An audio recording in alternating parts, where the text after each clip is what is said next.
I believe that feeling depressed is real. I don't believe depression as a clinical disease is real. No. I think PTSD is very real. Unfortunately, I have some friends who suffer from that. I know that feeling depressed is real. I believe that the number one power you have against these things are trying to take control of your own mind and affecting your own life.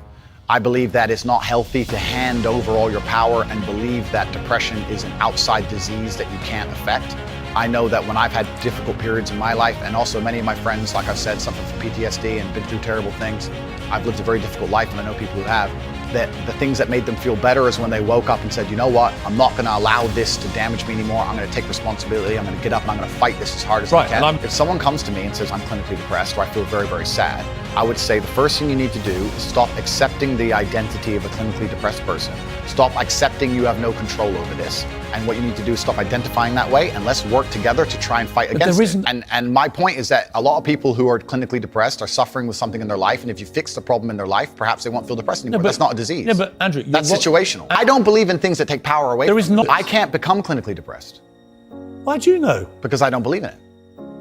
I can't be haunted by a ghost if I don't believe in ghosts. Well, that's like saying I'm never going to die because I don't believe in it. It's ridiculous. Perhaps, but if it allows me to live a life where I feel happy, I believe feeling depressed is real. I do not believe it's a disease that you catch from the sky and you cannot affect. I believe that no matter what happens, I believe you have control of your own mind and you can fight against it. I believe if you change your circumstances in your life, you may feel different. I'll give you a quick example. I had a guy who emailed me saying he was clinically depressed and he was going to kill himself. I obviously am not a psychiatrist, I'm not a doctor.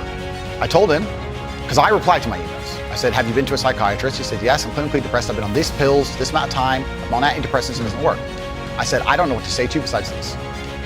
And he said he lost his girlfriend. That's why I became clinically depressed. I said, listen, go to the gym, get a six-pack first. Once you've got a six-pack, email me again. If you still feel like killing yourself, I don't know what else to say to you. But I'd say, strong body is a strong mind, go train. He went, he started sending me progress pictures, emailing me him getting in better shape, and eventually got a six-pack. He's now a professional bodybuilder.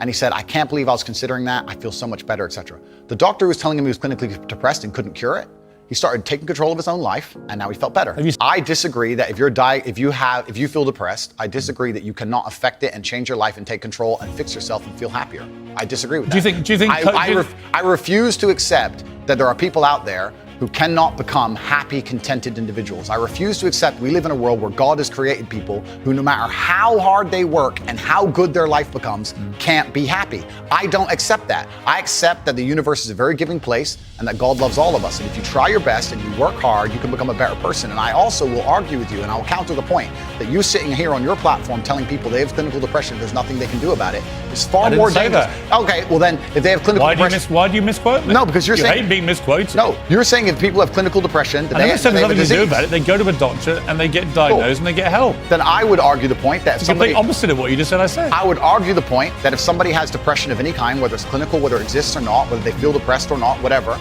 that taking control of their life, taking personal responsibility and working hard is always going to be the positive, best thing they can possibly do for their life going forward. How positive is it? So sitting here saying, I don't believe in clinical depression, you don't believe in depression. No, I don't. I believe that people can take control and fight against things. Right. I believe in personal sovereignty. I say that life as a man is exceptionally difficult.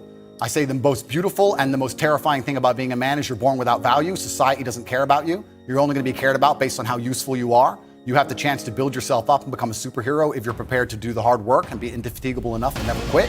But if you're going to stand around and wait for a handout, nobody's going to ever respect you. And I think that a lot of people have forgotten about how difficult and how competitive it is as a man. We're always in constant competition with each other. And it's your duty as a man to stand up and say, I want to be as important and strong and good-hearted and God-fearing as possible, and I need to work hard to achieve those things. And the dangerous thing about overly emotional men is that they're dangerous. They're genuinely dangerous. This is what's crazy.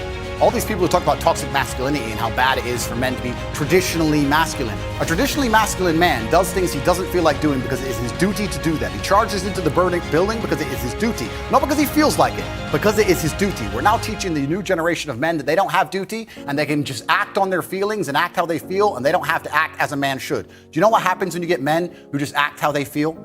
You get school shooters, you get violence, you get rapists. Men who do not control their emotions are dangerous. If you find a man who is stoic, he's not going to hurt people. He's going to sit and think about his actions very carefully, and he's going to be a good man who protects and provides for his family. You find a man who just acts out on impulse and does whatever he feels like, you're going to find a dangerous man. Sitting here telling men to cry more and act with their feelings and it's okay to feel this way, that way, etc., and have no self-control. That is why we have the problems we have in the world. Absolutely and utterly wrong. So when they talk about toxic masculinity, they have it completely inversed, on its head, completely and utterly wrong. We need to be teaching stoicism. We need to be teaching young men to understand that the world is very, very difficult. It's hard to be a man. You're going to feel bad sometimes. You need to suck it up and perform anyway.